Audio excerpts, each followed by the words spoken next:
Welcome back to the channel. I thought we'd take a few minutes to acknowledge the 7 years of real repairs for real paying customers on this channel. And let's take a look at what the future of this channel might be. Let's do it.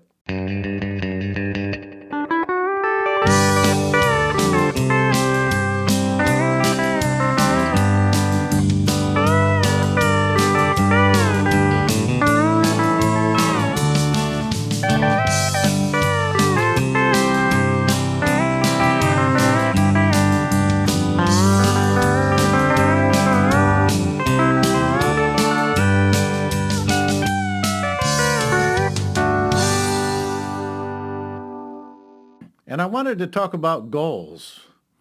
Now, as important as it is to set goals in order to accomplish something, I think it's equally healthy to acknowledge when we have reached those goals.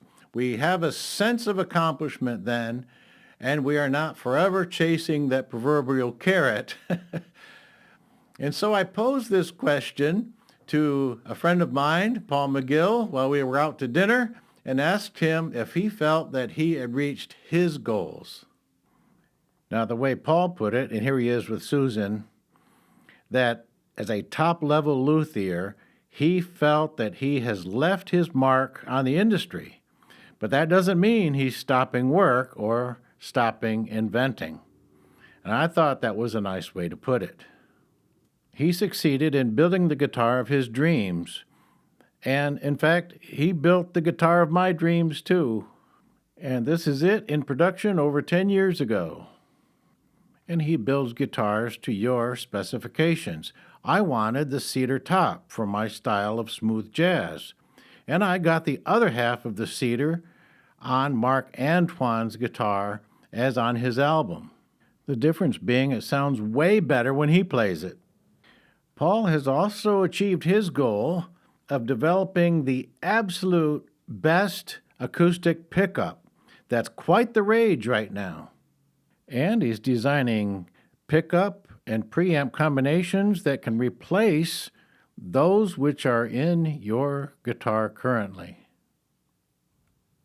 And on this visit, Paul was fabricating some custom pickups for some of his high-end customers.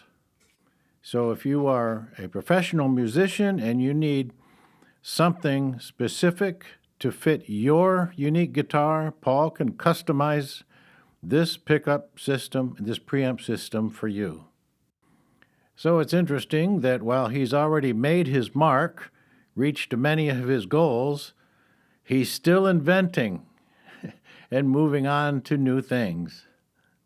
And that's also what we want to discuss concerning this channel. And while I was there, I fixed a rip in his BMW passenger seat. And speaking of repairs, it was over 10 years ago that I was asked to repair this dash in a Mercedes owned by one of the very top music producers. He left his dog in the car for a while and the dog got hungry. They found a replacement dash, so I chopped the end off of the replacement dash and replaced just the end. So here it is over 10 years later. I stuck my cell phone in and snagged this picture of it. Still looks good as new. Now, in previous videos, we've stated our goals here. And we're going to take a look at some of those. One of those was to educate the technicians. And we have done that. Technicians that have never paid for any instruction didn't even know what they were missing. And it's so good to hear from technicians in the field and to hear that what they are learning is contributing to their success. And those sorts of comments are payment enough for me. I really do appreciate that. So along with this program of education, we can see that in 7 years' time, we have provided the most extensive education program for free that's ever been offered in the mobile tech industry since its inception. And we're proud of that. And we're going to keep moving forward with that. We've reached our goal, but we can still move on. Another one of our goals was to educate the suppliers. The suppliers, however, have been mostly silent, cricket silence. But then again, we've made available to them what they've been missing. And we know the suppliers are not able to provide the instruction that we provide here on this channel because they are not in the field. And we have stressed that in previous videos too. We have to be out here. We have to see what's really the current repair dilemmas that we face and how we're addressing them. And you can't get that in the office. And therefore, the suppliers, if they don't act on these new things, they're going to find themselves a decade or two or three behind the times. But it's there for them should they want it. The other side effect, as a goal, you could say, is to inform the public or to inform the dealerships. In other words, these are the end recipients of our endeavors. But we're informing them in a roundabout way through this channel that better repairs can be had.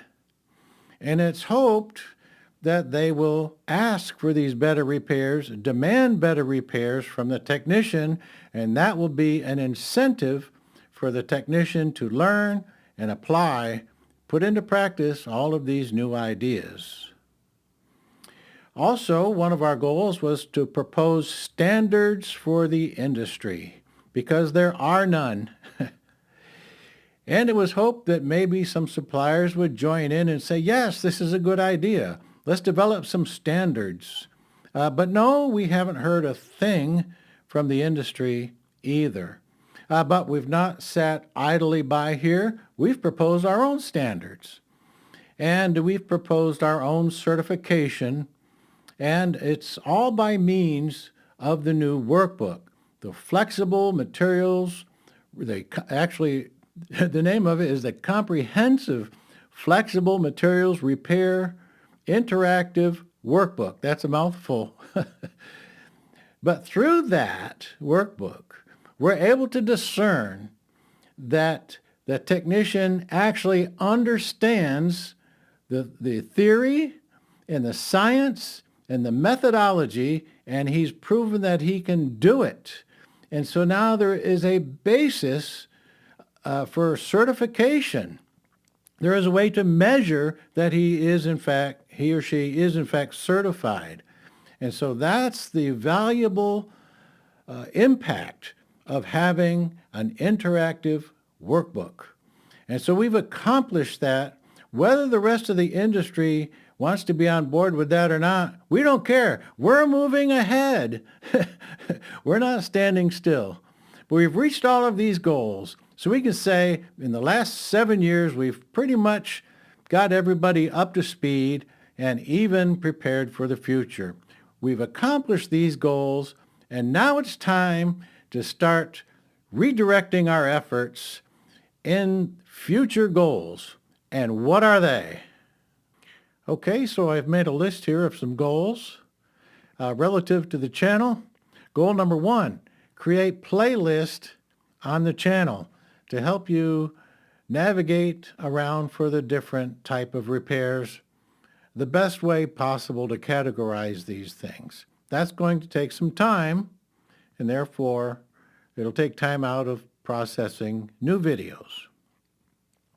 I do have some technical articles that I'd like to do in video form that are going to be very helpful that we simply couldn't get to in our normal course of recording videos and producing them.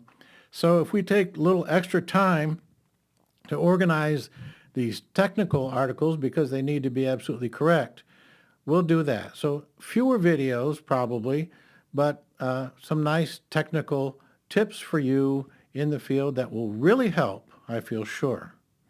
Number 3, I do want to update the index. I did a video index. I want to update that to encompass the videos since that time, and some of you have asked me for that already,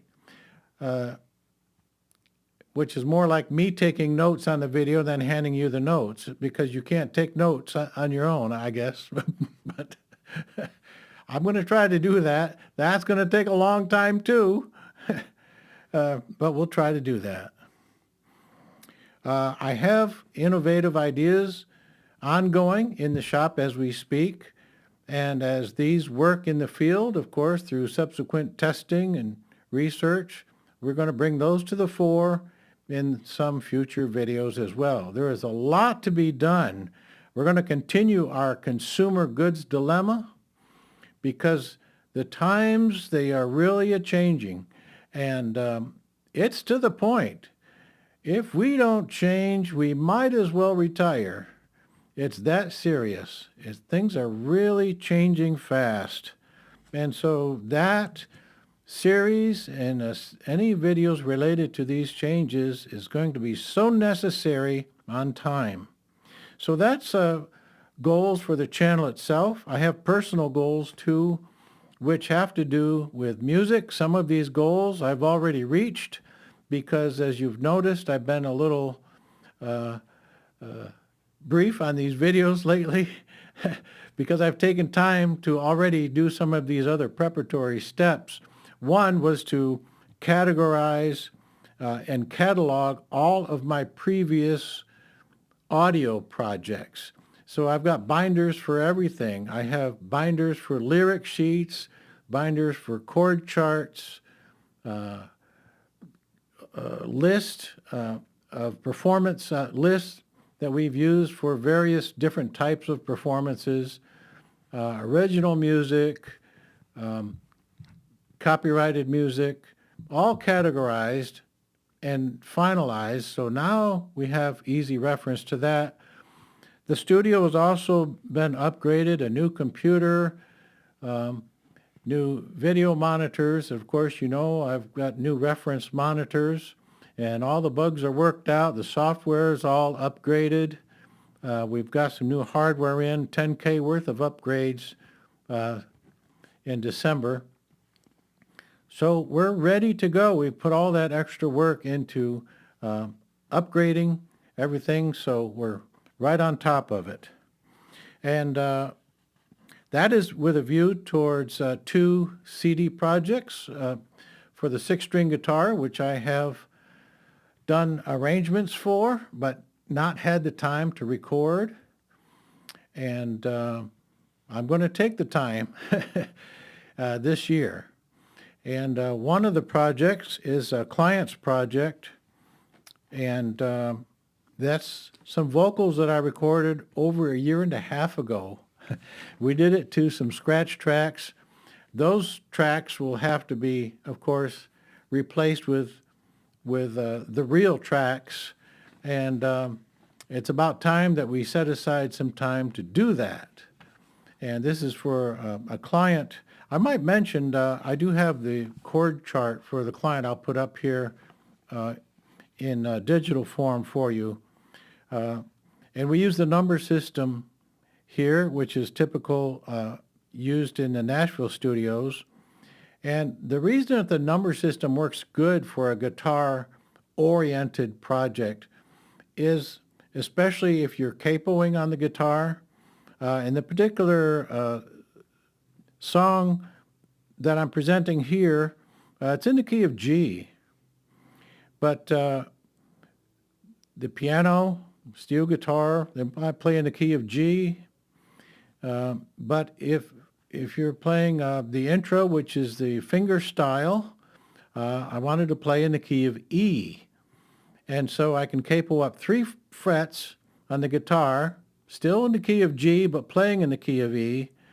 And therefore, I use the exact same chord chart with the number system.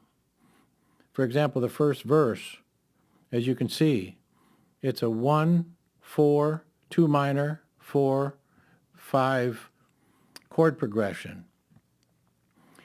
Similarly, if I'm going to be strumming, and I want to strum in the key of D because that facilitates the strumming better, then I can capo up on the 5th fret strum in D, it's playing in the key of G. I use exactly the same chord chart. So you don't need to change chord charts, especially on a guitar-centric song.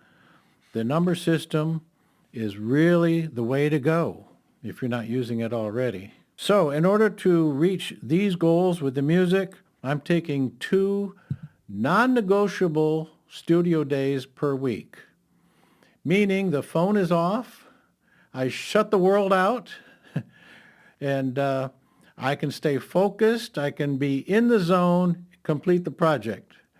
That's the way creative people often are. They shut you out in order to get their work done without distraction. The only thing that's going to inhibit that is we are caretaking a family member, and of course that comes first, and that's been taking up all of our time lately. So we're accomplishing all these goals, but still full-time caretaking, which is a heavy load. But we're glad to do it. That's where our priorities have to lie. The other thing I'm doing as a goal this year is I'm shutting out all those other requests to use the studio.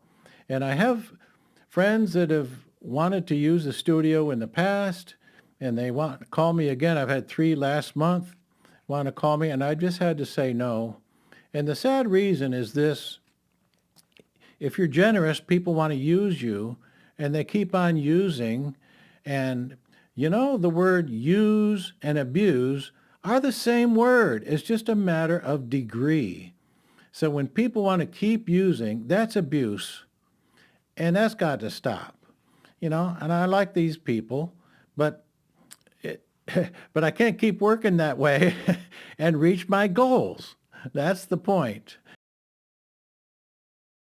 So that's what's on tap then for the near future. There may be fewer videos. You probably noticed that already.